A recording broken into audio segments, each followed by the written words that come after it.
আসসালামু আলাইকুম। আমি মাহমুদা বিনতে হক ইজি রেসিপিতে সকলকে স্বাগত জানাচ্ছি। আজকের একটি নতুন ভিডিও নিয়ে হাজির হলাম, কাঁকরোল ভর্তা। যারা কখনো কাঁকরোল ভর্তা করে খেয়ে দেখেননি, আমার রেসিপিতে একবার খেয়ে দেখুন, জীবনে ভুলতে পারবেন না, এত মজার। তো চলুন রেসিপিটি দেখিয়ে দিচ্ছি। এখানে আমি হাফ কেজি পরিমাণ কাঁকরোল নিয়েছি। আর কাঁকরোল তো সবাই চিনেন, এই যে কাঁকরোল। তো এখন এই কাঁকরোলগুলোকে আমি পিলারের সাহায্যে উপরের এই যে কাটা কাটা যে আছে, এই কাটা কাটাগুলো হালকাভাবে একটু ফেলে দিচ্ছি, দিয়ে এই যে দেখুন এভাবে করে নিয়েছি সবগুলোকে। এখন একটি চাকুর সাহায্যে এভাবে কেটে নিচ্ছি গোল গোল করে, তারপরে কুচিয়ে নেব। তো আপনারা চাইলে এভাবে কুচিয়ে নিতে পারেন, আবার যারা কুচাতে পারেন না তারা ইচ্ছে করলে যে গ্রেটার আছে সে গ্রেটার দিয়ে, আলু কুচানো যে গ্রেটার আছে সে গ্রেটার দিয়ে কুচাতে পারেন।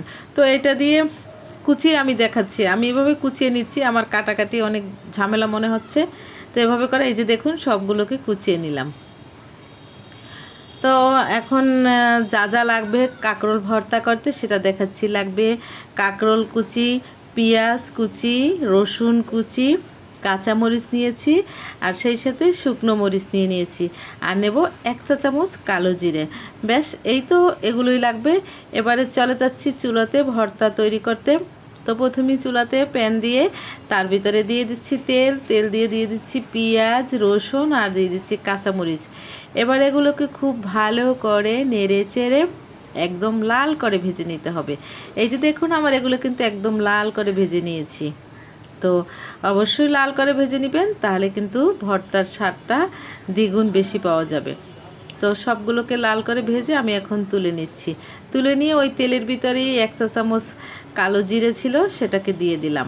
আর দিয়ে দিচ্ছি এই যে শুকনো মরিচ রেখেছিলাম 4টা, সেই শুকনো মরিচটা দিয়ে এখন দিয়ে দেবো যে কাঁকরোলগুলো কুচি করে রেখেছিলাম, সে কাঁকরোলগুলোকে দিয়ে দিলাম। দিয়ে 2-1 মিনিট একটু নেড়ে দিয়ে দিচ্ছি 1 চা চামচ হলুদ, আর সামান্য স্বাদ মতো লবণ দিয়ে খুব ভালো করে একটু নেড়ে চেড়ে তেলের ভিতরে, সামান্য তেলের ভিতরে নেড়ে চেড়ে একটু গরম পানি দিয়ে দিলাম সিদ্ধ হবার জন্য।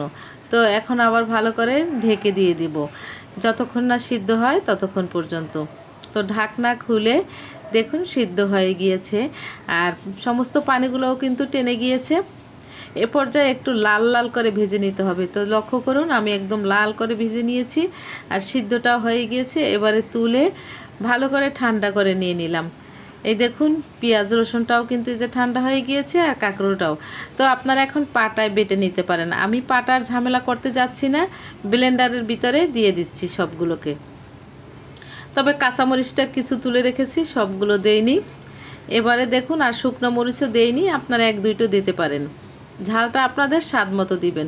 তো ব্লেন্ডারে দিয়ে এবারে ব্লেন্ড করে নিয়ে এসেছি। এই যে দেখুন ব্লেন্ড হয়ে গিয়েছে, এবং সার্ভিং প্লেটে সার্ভ করে আপনাদের দেখে দিচ্ছি কতটা সুন্দর হয়েছে, কতটা লোভনীয় হয়েছে, খেতে ভীষণ মজার।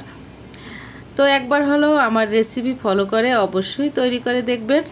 যারা কখনো খাননি তারাও এই ভর্তাটা খাবে এবং আঙ্গুল চেটেপুটে 1 প্লেট ভাত খেয়ে ফেলবে। তো ভিডিওটা ভালো লাগলে বন্ধুদের মাঝে শেয়ার করে দিবেন। সবাই ভালো থাকবেন। আল্লাহ হাফেজ।